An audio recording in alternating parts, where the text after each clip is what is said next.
Okay. చాలా రోజుల తర్వాత మీలాంటి వాళ్ళకి ఒక పెద్ద అవకాశం వచ్చింది. ఎలా అనిపిస్తుందంటే ఏం చెప్తారు? చాలా ప్రౌడ్‌గా ఫీల్ అవుతున్నానండి. ఎందుకంటే ఏపీటీఎస్‌లో ఇంతవరకు ఏ ట్రాన్స్‌జెండర్‌కి రాని అవకాశం నాకు ఇచ్చిన సునీల్ కుమార్ రెడ్డి గారికి నేను ఫస్ట్ చాలా రుణపడి ఉంటాను.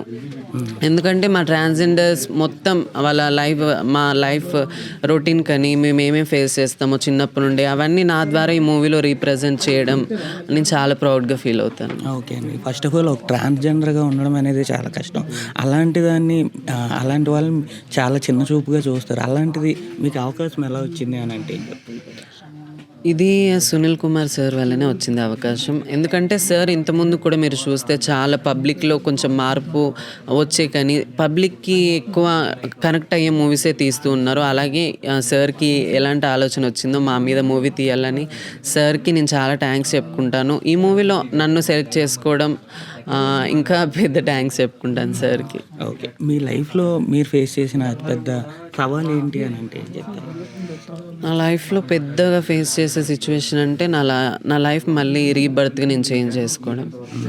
నా ఇంట్లో నుండి పారిపోయిన తర్వాత చేంజ్ అవ్వడం కానీ, ఫస్ట్ టైం నేను బెగ్గింగ్ చేసేదాన్ని. బెగ్గింగ్ చేసేటప్పుడు ఫేస్ చేసిన సొసైటీతో చీదరింపులు, ఆ ప్రాబ్లమ్స్ కానీ అది చాలా కష్టంగా అనిపించింది. ఏ ఏ టైం అప్పుడు మేడం ఇది మీకు తెలిసింది? ఈ సిట్యుయేషన్ మీకిలా వస్తుందనేది ఏ వయసులో మీకు తెలిసింది? 14, 15 ఇయర్స్ అప్పుడే తెలిసిపోయిద్దండి మాకు. హార్మోన్స్ అప్పుడే కదా చేంజ్ అవుతూ ఉంటాయి. మాకు తెలుస్తది అమ్మాయిలాగా చేస్తున్నానేంటి నేను, అమ్మాయిలాగా మాట్లాడుతున్నాను. ఇంకా వాళ్ళు వీళ్ళు చెప్పడం వల్ల మాకు మేము తెలుసుకొని ఇంట్లో ఓపెన్ అప్ అయిపోయి ఇంక ఇలా రావడం, చేంజ్ అవ్వడం జరుగుతుంది. హ్మ్. ఓకే. మీకొక 14, 15 ఇయర్స్ అప్పుడు మీకు తెలిసేటప్పుడు ఒక ఇంట్లో ఉన్న మీకు ఏంటండి ఛాలెంజెస్ ఏంటి అనంటే? ఎందుకంటే ఒక తల్లిదండ్రులు మిమ్మల్ని కని అంతవరకు పోషించుంటారు. అలాంటిది ఇలాంటిది ఒక చెప్పేటప్పుడు వాళ్ళ తాలూకు ఒపీనియన్ ఎలా ఉండేది అనంటే? తల్లిదండ్రులకు కూడా 9 నెలలు మోసి కని పెంచిన బిడ్డను దూరం చేసుకోవాలని ఏ తల్లిదండ్రులకు ఉండదు.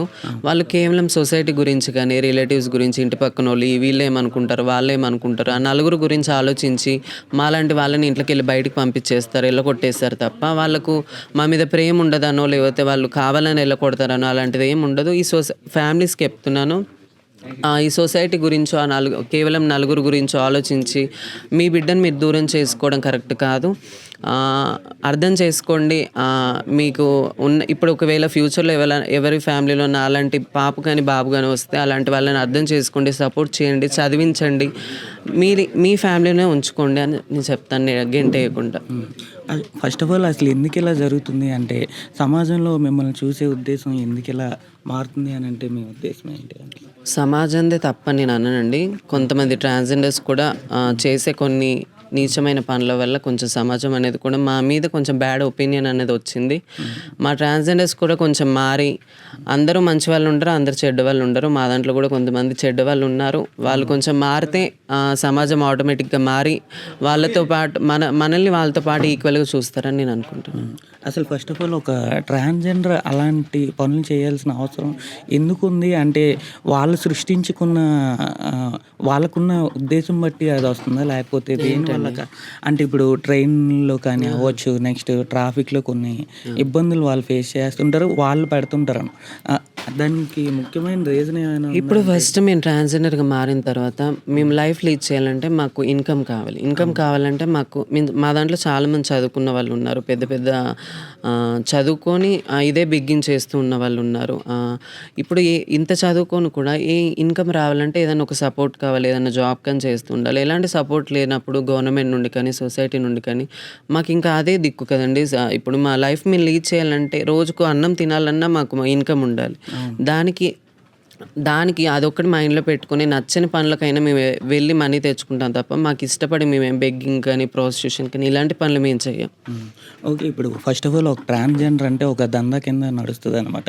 ఇప్పుడున్న కొంతమంది అబ్బాయిలు కూడా కావాలని డబ్బుల కోసం ట్రాన్స్‌జెండర్‌గా మారి మరి ఇలాంటివి చేస్తుంటారు. అంటే వాళ్ళని గుర్తించడం ఎలా? వాళ్ళసల అయితే చేయాల్సిన అవసరం ఏముంది? హైదరాబాద్‌లో ఫస్ట్ ఫేక్ ట్రాన్స్‌జెండర్స్ ఎక్కువయ్యారండి. ఎందుకంటే వీళ్ళకి భార్య, పిల్లలు అందరూ ఉంటారు. ఎక్కడో 20, 30 కిలోమీటర్ నుండి ఒక నలుగురు, ఐదుగురు గ్యాంగ్ లాగా వచ్చి ఆటోలో అప్పటిదప్పుడు డ్రెస్ చేంజ్ చేసుకొని ట్రాన్స్‌జెండర్ లాగా ఒక వేషం వేసుకొని సిగ్నల్ దగ్గర కానీ, ఓపెనింగ్స్ దగ్గర కానీ, ట్రైన్‌ల దగ్గరికి వెళ్ళి వాళ్ళని కొట్టడము, తిట్టడము, డబ్బులు ఇయ్యకపోతే ఇంకా అల్లర్లు చేయడము. ఇలాంటివి చేసి మళ్ళీ అప్పటిదప్పుడు వాళ్ళ మనీ వాళ్ళు కలెక్ట్ చేసుకున్న వెంటనే అప్పటిదప్పుడు డ్రెస్ చేంజ్ చేసుకుంటే ప్యాంట్ షర్ట్ వేసుకుంటే మళ్ళీ వాళ్ళ ఊర్లకు వాళ్ళు వెళ్తారు. ఇలాంటి వాళ్ళ వల్ల మాకు ఇంకా చాలా చెడ్డ పేరు వస్తుంది ఈ సొసైటీలో కానీ గవర్నమెంట్ నుండి కానీ. ఇలాంటి వాళ్ళను వాళ్ళ సిచ్యువేషన్ మా దగ్గరకు వచ్చినప్పుడు మేము వాళ్ళని వాళ్ళ మీద యాక్షన్ తీసుకోవాలన్నా ఏం చేయాలన్నా వాళ్ళని మేము గుర్తుపట్టలేము. ఎందుకంటే ఒక గంట క్రితం ఇలా ఉంటారు, గంట తర్వాత వాళ్ళ నార్మల్గా ప్యాంట్ షర్ట్ వేసుకుని ఎక్కడికో వెళ్ళిపోతారు. అలాంటి వాళ్ళ వల్ల మాకు చాలా చెడ్డ పేరు వస్తుంది. ఓకే. మీరు ఒక ట్రాన్స్‌జెండర్‌గా ఉన్నారు కాబట్టి మీరు సమాజంలో ఎలాంటి గుర్తింపు కావాలని అనుకుంటున్నారంటే సమాజంలో గుర్తింపు అంటే మమ్మల్ని మాలాగా యాక్సెప్ట్ చేయాలి. అందరితో పాటు మేల్ ఫీమేల్తో పాటు మమ్మల్ని ఈక్వల్గా చూడాలి. గవర్నమెంట్ నుండి మాకు మంచి సపోర్ట్ రావాలి. ఏదైనా మంచి స్కీమ్స్ వస్తే మా దాంట్లో చదువుకున్న వాళ్ళు ఉన్నారు, మేము జాబ్స్ చేస్తూ బెగ్గింగ్ ప్రాస్టిట్యూషన్ ఇలాంటివి వదిలేసి మేము కూడా ఈక్వల్గా సొసైటీలో గౌరవంగా బ్రతకాలని మేము కూడా కోరుకుంటున్నాం. ఓకే. ఇంకా రానున్న రోజుల్లో ఒక బిగ్ బాస్ అనేది కూడా వస్తుంది. అలాంటి దాంట్లో మీకు అవకాశం వస్తే మీరు వెళ్ళే ఛాన్సెస్ ఉంటాయా? లేకపోతే బిగ్ బాస్లో అవకాశం వస్తే తప్పకుండా వెళ్తామండి. వెళ్ళమని ఎవరు అనుకుంటారో తప్పకుండా వెళ్తాను. ఛాన్స్ వస్తే చూద్దాం. అలాంటిది మీకు ఎంతవరకు యూజ్ అవుతుంది అని అంటే ఏం చెప్తారు ఇప్పుడు? ఎందుకంటే బిగ్ బాస్ 10 అనేది ఆల్రెడీ అవునవును. ట్రాన్స్జెండర్ ఇప్పుడు బిగ్ బాస్కి వెళ్తే మా కమ్యూనిటీ గురించి కొంచెం రీప్రజెంట్ చేసుకుంటాము. టీవీలో చాలామంది సొసైటీ కానీ ఫ్యామిలీస్ కానీ చూస్తారు. అలాంటి ఒక ప్లాట్ఫామ్లో మా ట్రాన్స్జెండర్ని తీసుకుంటే మంచిగా మాకు మేము రీప్రజెంట్ చేసుకుంటామని మేము అనుకుంటున్నాం. లైఫ్లో మీ గోల్స్ ఏంటండి? ఇంకా మీరు ఏం చేయాలనుకుంటున్నారంటే? లైఫ్లో గోల్స్ అంటూ మేమేం లేవండి. ఇప్పుడు లైఫ్ ఎలా వెళ్తుందో అలాగే కంటిన్యూ చేద్దాం అనుకుంటున్నాం. ఓకే. ఈ సినిమా ద్వారా జనాలకి అంటే సమాజానికి ఏమైనా చూపించబోతున్నారంటే ఏం చెప్తారు? సమాజం ఈ మూవీ చూసిన తర్వాత మమ్మల్ని చూసే విధానం కానీ మా మీద పెట్టుకున్న అపోహలు కానీ అవన్నీ మారతాయని, మమ్మల్ని వాళ్ళతో పాటు ఈక్వల్గా చూస్తారని, గవర్నమెంట్ నుండి వచ్చే సపోర్ట్ వస్తుందని, ఇది ఒక మా ఫస్ట్ స్టెప్ లాగా అనుకొని ముందుకు అడుగేస్తున్నాము. అందరూ చూసి ఆదరిస్తారని మనస్ఫూర్తిగా కోరుకుంటున్నాం. ఇంకా రానున్న రోజుల్లో మళ్ళీ సినిమాల్లో ఛాన్సెస్ వస్తే తప్పకుండా చేస్తాను, కంటిన్యూ చేస్తాను. ఓకే. థ్యాంక్ యూ అండి.